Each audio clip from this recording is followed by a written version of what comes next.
Assalamualaikum. I bid to Dr. Bashar Bakur. I am Saffiya binti Ibrahim, and together with me today are my group mates named Alyaa Asmida, Amir Ruzain, Nur Afika Izzati, and Qistina. So today we'll be presenting a topic entitled Questioning Atheistic Discourse from scientific, logical, and civilizational aspects. Next slide, please.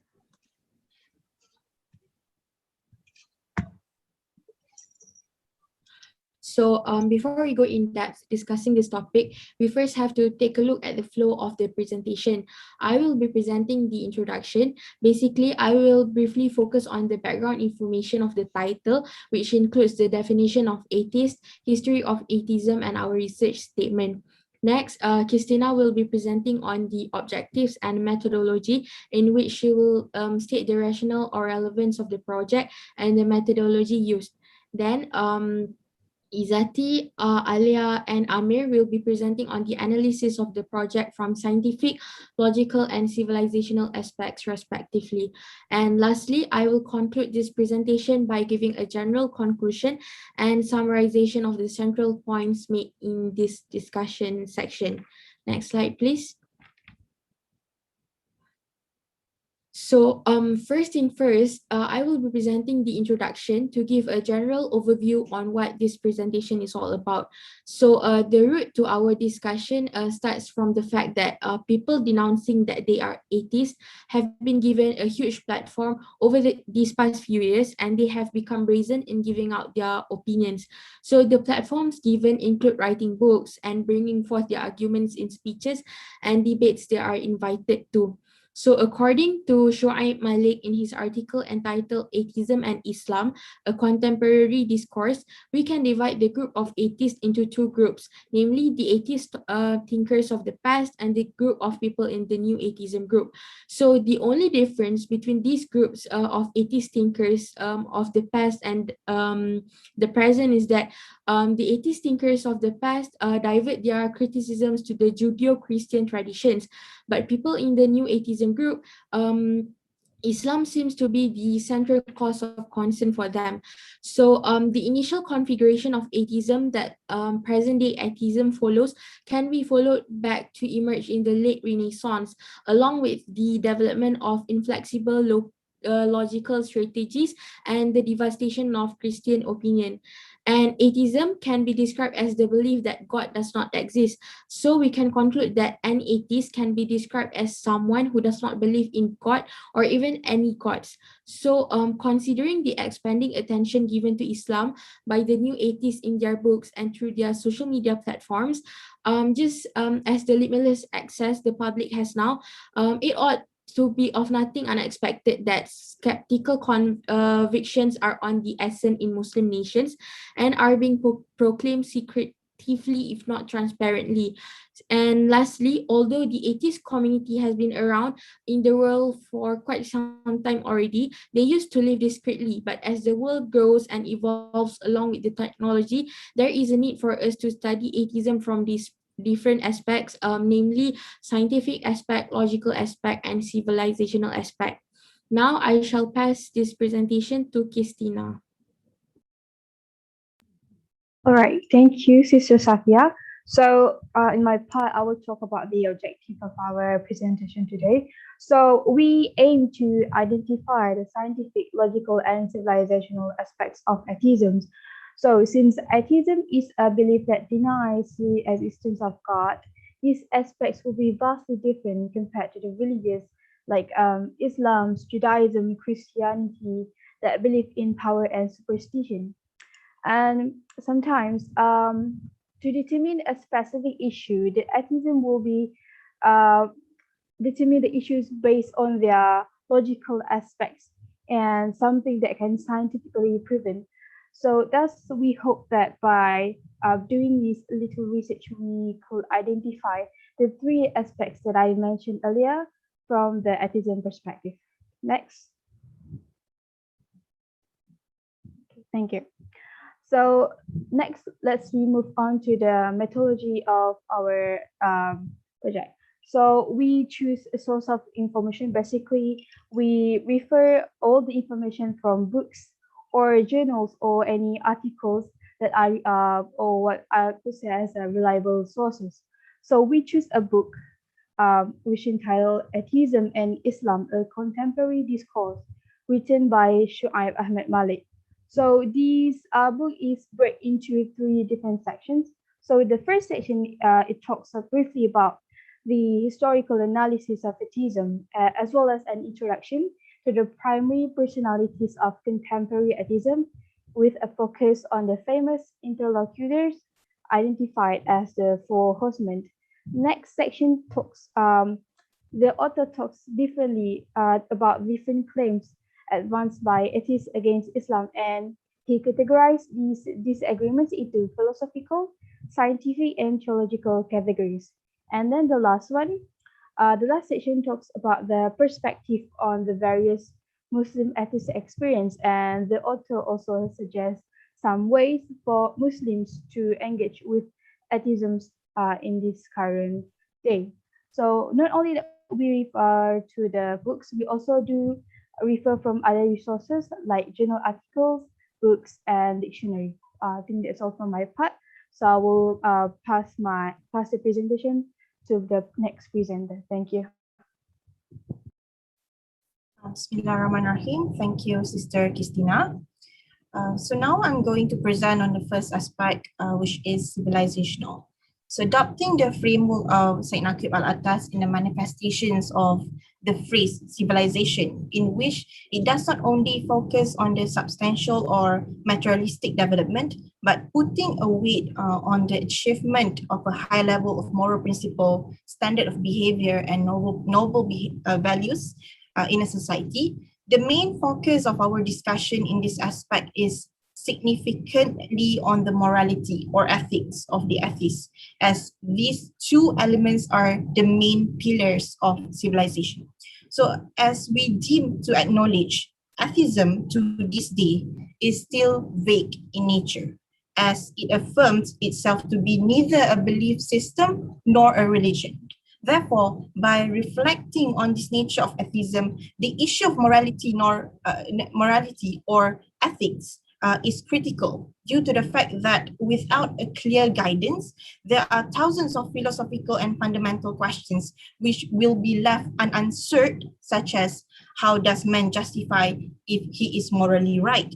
And with the absence of a set of belief, a system or way of life, what distinguishes good from evil? And what action could be in accordance with moral principle? And does men are allowed to do anything and everything? Next slide. So in deliberating the civilizational aspect of atheistic discourse by emphasizing on the issue of morality and ethics, we'll be dividing it to 3 points, which is first, ethic without God, rationale of atheism, in which we'll be examining on the concept of morality in the point of view of atheism. Secondly, teachings of Islam and morality, a criticism by new atheists, where we'll be observing on the criticism of atheism towards the concept of morality in Islam. And lastly, literalism, condemnation of atheistic approach on moralities in Islam, in which we'll be reflecting on the problem of literalism. Next slide. We'll start with the first point, ethics without God, rationale of atheism. So the fundamental interrogation in this point is it possible for an atheist with the absence of religion and guidance to be able to acquire the idea of ethical behavior? So the questions have been responded by Frank Zinkler, the former president and current board member of American Atheists. And in his answer, he expressed that the behavior of atheists is subject to the same rule of sociology, psychology, and neurophysiology that governed the behavior of all members of our species, which include religionists or theists, and the result always came from the same causes and is regulated by the same forces, and it has nothing to do with the present or absence of religious belief. So having said that, it could be seen that the atheists believe that in any way moral values are ought to be possessed by each and every one of us, despite the existence or non-existence of religion. But the next question is, how does this sound possible? So Zindler elaborated that natural selection has equipped the human with nervous system which are uniquely responsive to the emotional condition of other people. And our nervous system also, to a substantial degree, is imprintable in nature. So the idea of imprinting works as a major force of attachment behavior, which eventually helps the human to form a strong interpersonal bond. And scientifically, he argued that the human nervous system seems to preserve its capacity for the process of imprinting in a perfect form. And thus, all of these elements of emotional suggestibility and attachment imprintability consequently makes the needs of oracle or prophecy is insignificant, or in other words, it defies the necessity of having a religious belief. Next slide. So moving on to the next point, teachings of Islam and morality, a criticism by new atheists. So in this quest of questioning the concept of morality in the perspective of atheism, we must then scrutinize their views on the issues of ethics in the eyes of religionists in the current context, Islam. So Shoaib Ahmad Malik, in his magnum opus, or in his book, Atheism and Islam, A Contemporary Discourse, brought forward the standpoint of new atheists on the subject of morality in Islam. So it could be noted that the new atheists opined that the role of religion is ought to be eliminated in order to interpret moralities and social order accurately. So he highlighted the observation of Sam Harris, one of the pioneers of new atheists, whom believes that Islam perceives the world as being separated into two classifications, namely the house of war and the house of Islam, and thus manifested it as a religion of naturally vile by taking into consideration that the Quran continuously fostered hatred against all non-believers and created the platform for religious conflict by illustrating that Muslim thus rationalize the act of evil in the name of jihad or fighting for God. So Shoaib, in reviewing all criticism imposed against Islam by the new atheists and the Muslim atheists, stated that one of the radical points brought up is Islam is inherently barbaric and evil religion, in which the new atheists claim that a few verses in the Quran and Hadith are morally abhorrent or irrational, which symbolize the final of a deteriorating civilization.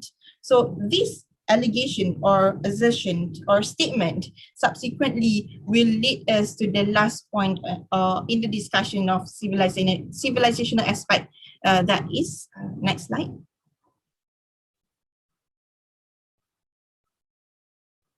That is on the literalism condemnation of atheistic approach on moralities in Islam. So by referring to the allegation made by the new atheists, as I've mentioned before, what is the major problem of atheistic views on the concept of moralities in Islam, or in concept of moralities in other religious beliefs? The answer to the question is the practice or approach of literalism. Shoaib expressed that the fundamental issue within the theological realm is rooted by the lack of familiarity with the principle of jurisprudence and hermeneutics. So he intensified that the opinion of Abdullah Said on the crisis of atomization, in which single verses in the Quran are picked out of the collective thematic, linguistic, and historical background. And this process of atomization resulted in the faulty in the understanding of religious scriptures, in this context, the Quran and the Hadith. So the standpoint is firmly supported by Atabek Shukurov, an expert of Hanafi scholars, as he agreed that the failure to apply extensive methodologies of Hadith verification as well as Quran exegesis can lead to flawed interpretations.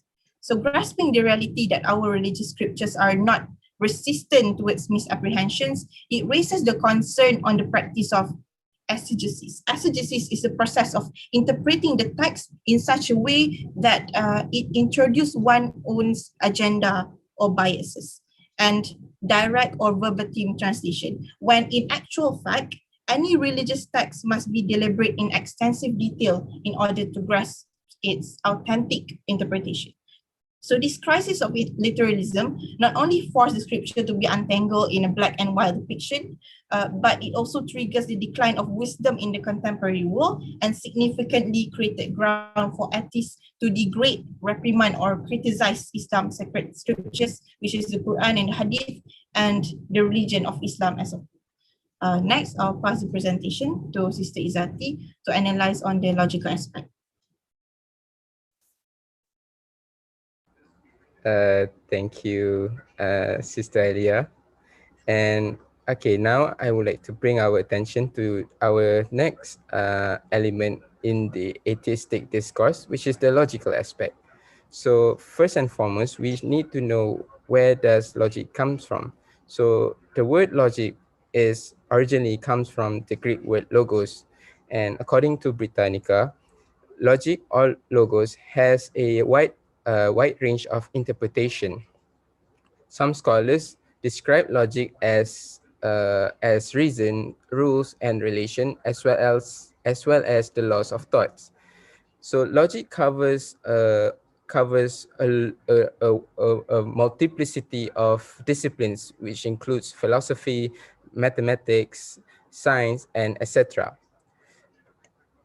But the author Shuaib Ahmed Malik uh, divide the debate of in terms of the logical aspect into three distinct sections, which is firstly scientific, secondly philosophy, and third theology. So for the first part, scientific, the author highlight the relationship between science as well as religion, and how both of these elements or both of these frameworks correlates and correspond with each other. So in scientific context, the author elaborates on the so-called New Atheists, in which he mentions that the group's ideology or belief is mainly ignited by the Darwinian way of thinking, which is based on naturalism or the belief that natural law is the most supreme law. So their belief is seen to be a polar opposite as to the Islamic central belief or the Islamic way of thinking.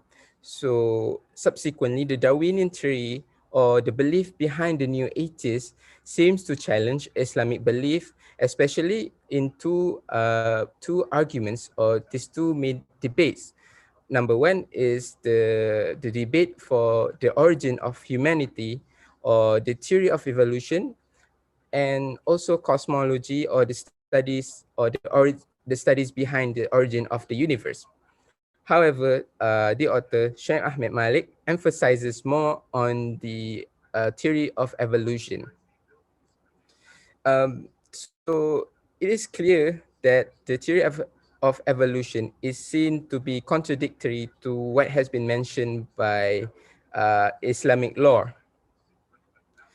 But it is important for Islamic scholars to recognize the the the critical element of the debate behind the evolutionary theory, as the theory itself has gone to from the lower levels, from primary schools up to the universities.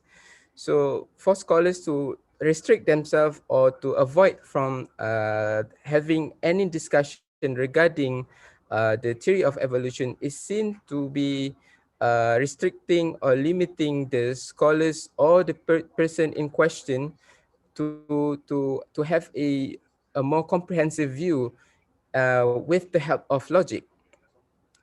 So so for our final part, atheists all mainly use the contention for logic to justify the absence of any or any divine authority based upon their observation on science.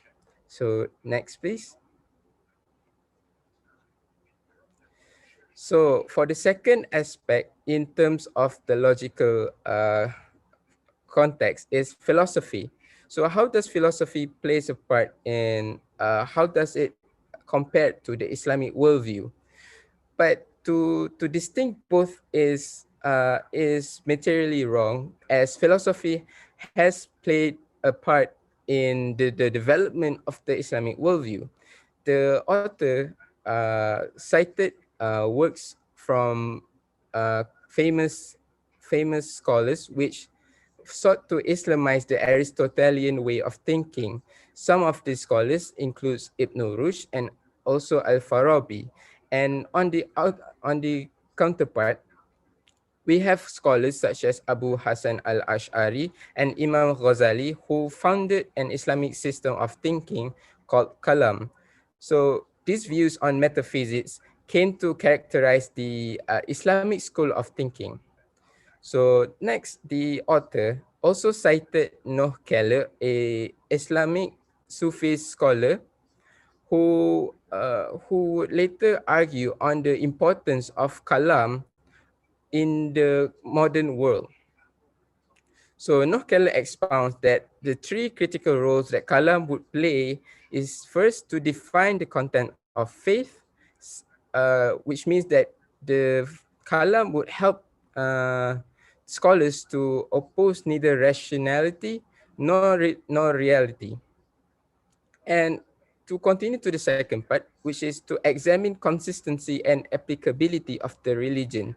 So according to demographers, the world is coming to a place where we are where we are reaching near literacy. So it means that there will be more discussions and arguments regarding on religion itself. So kalam would be a method or a way or means for scholars to examine religion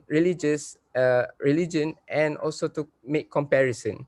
So that goes to our third and final point, which is religious comparison. So with a lot of debate and discussion coming over, this would mean that religious comparison would be unavoidable.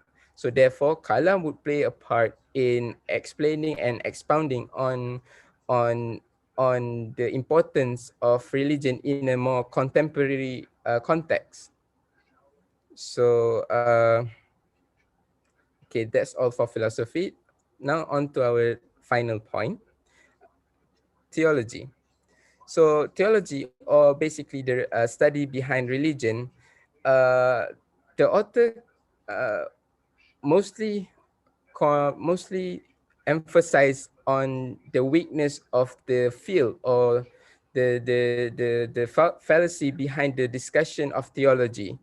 So the author claims that atheists lack the knowledge and comprehension of the law behind the method of interpretation of the verses. And this is seen to be the most prevalent issue or the most concerning matter that is in regards to this the field. So the most concerning issue is how the atheists interpret the verses. One of the way is by blind dissection or the atomizing of the verses that they have chosen, and it is one of the majoring cause of why there is a major confusion on the interpretation of the verses in our society. So for example, the verse that call upon Muslims to go to jihad has been seen as a point of debate by atheists to show how barbaric and violent Islam is truly is. But because of their lack of understanding on in interpreting the verse itself in its context, in the whole context of history, language, and culture, they fail to see what is the meaning behind the verse itself. So the author also emphasized or also commented on scholars' over reliance on literalism, which would later hinder any sort of contemporary research or discussion to take place. And this has caused scholars to it slow down any sort of discussion that can be able to be done between atheists or scholars regarding any new issues. So that is all from me. I'll pass to the next presenter. Thank you. Um, all right, thank you, Brother Amir. So I'll be continuing um, in the last aspect, which is scientific aspect. So it is commonly by the new atheists, or also known as the Darwinian model or the way of thinking by the Darwinian. They use this as an argument against religious group belief of God's presence, because these atheist people, they don't believe in God. So they believe that the theory of evolution as well as cosmology is based on naturalism, which is it is naturally happened, or it is led by the natural law, but in specific is the physical law. And also um, it is always been an issue which this Darwinian theory, also the new atheists, they like to argue and also to challenge Islamic belief on the origin of humanity. So there are three issues that rise in this discussion, which is the first one is evolution theory, which is based on the Muslim and also the atheist perspective. And the second issue, which is the cosmology with scripture. And the last issue is the Big Bang theory and also the God's existence based on this theory. But since the main issue that will be discussed in this presentation, I will be focusing more on the evolution theory and also the Big Bang theory, as these two issues, especially the evolution theory, has still been hugely debated among the Muslims until now. So, okay, next I will be discussing on the first issue, which is the discussion on the evolution theory. So, the new atheists, or also known as the Darwinian model, they believe that everything can be proved from a naturalistic perspective. But this is actually unethical and antithetical with Islam, as we believe in God. And also these atheists believe that everything and especially if this evolutionary happens in a stepwise fashion, which is through a successive series of distinct stages, and also dialectic relationship between genetic and environmental factors that leads to a different species that have been categorized. So that means that they believe that everything happened naturally based on the environmental factors that lead to the creation of the universe. So but we Muslim, we believe in what stated in the Quran and Sunnah, as that is our main source and also our guidance. So there there are actually some Muslim scholars that rejects the thinking of evolution, as they believe that this evolution theory is just a mere theory, as there are still missing links from the evidence, while but there are some of them actually believe in this theory, such as Syed Hussein Nas and also David Solomon Jalil. So these two scholars actually believe in this evolution theory. So in discussing this evolution, there are actually confusion has arisen, especially in Muslims community.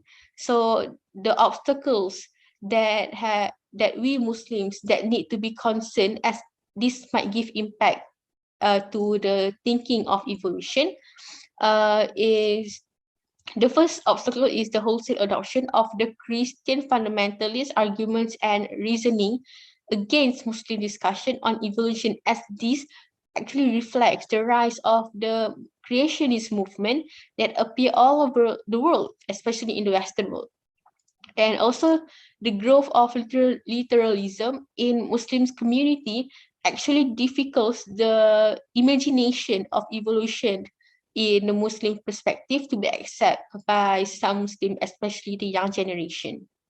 So the second theory which is the Big Bang Theory. So the Big Bang Theory is created is because to prove that Allah Subhanahu wa Taala is the one that create this universe and is the originator of the universe.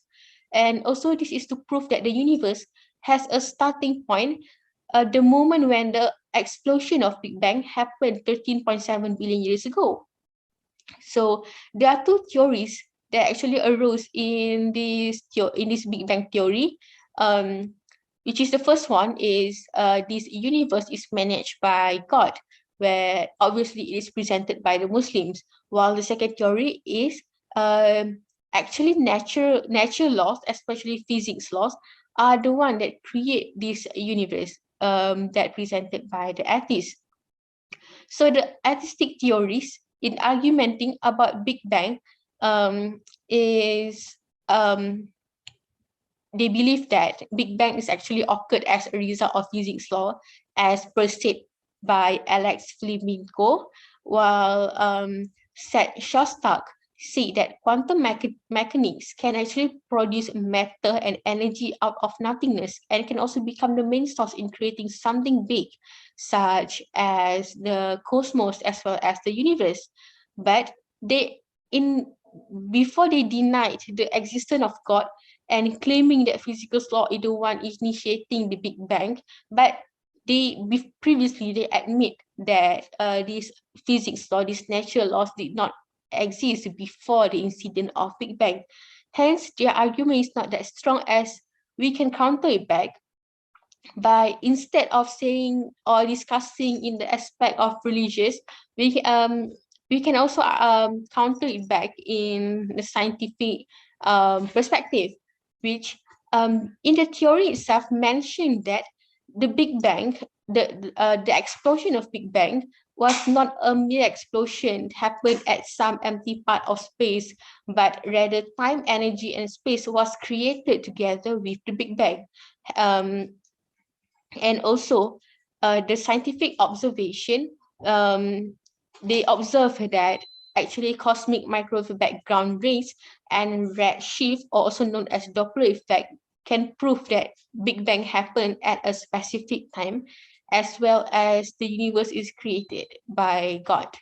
So the last part is the Islamic view on the creation of the universe. We can refer to the Surah Yasin, verse 81, where it is a clear proof that Allah is the creator of the universe and the universe has a beginning. And also, we can refer to the same surah, verse 82, where I wanted to highlight the word kun fayakun, where meaning that be and it is. So this can prove that whenever Allah order is to be and it will instantly happen, this can clearly explain what triggered the Big Bang explosion that led to the creation of the whole universe, as the astrophysics has accepted that the matter of the universe was actually a single entity and it exploded that results in the Big Bang as well as the universe was created at that time. So also referring to Surah Al-Anbiya, verse 30, where in this verse, mentioning the word ratak. Ratak means entity or something joined tightly or close up, where we can imagine that the Big Bang is explained through this when it was the specific singularity, which is infinite, hot, and dense. But when Allah Subhanahu wa Ta'ala ordered it to be, when the kun fayakun happened, and this entity exploded, the word fatak in this verse came into the explanation of this context, as the word fatak explained that when Allah said kun fayakun, the single entity will explode and it became the Big Bang explosion, and also as well as the universe to be created. And also in the Quran, the word heaven refers to what exists above the earth. It is not specifically saying that heaven is what we believe as the only heaven in the akhirah, but whatever that exists above the earth, including space and the universe, is included as the heaven. So that's all from me. So as for the conclusion, in conclusion, all in all, it can be said that atheism has attained the people's attention through their logical way of thinking and arguments. However, it must also be noted that there is more to life than just basing it on logical thinking or relying on logic only. There is no doubt that some people might think that atheism is the current wave because of the evolving world along with the technology. However, as stated before, there is more to life than that. And as stated before in the discussion, it is undeniable that atheism checks in line from the civilizational aspect, logical aspect, and scientific aspect. However, there are rebuttals that can be brought up to go against their points and their way of thinking. For an example, as stated before by Alyaa, Shoaib Malik observed that based on the civilizational aspect, the atheist lack of familiarity and eloquence with jurisprudence is one of the main reasons why we can rebut their points. After all, a person is deemed unqualified to criticize if they do not understand in depth the context of what they are criticizing. So, lastly, it can be concluded that this discussion has achieved its objectives as all of the desired issues that need to be discussed are discussed and the answers to that are provided too. Next slide, please. So here we have attached a list of our bibliographical references too, as can be seen on the screen. Next slide. With that, I end this presentation. Thank you.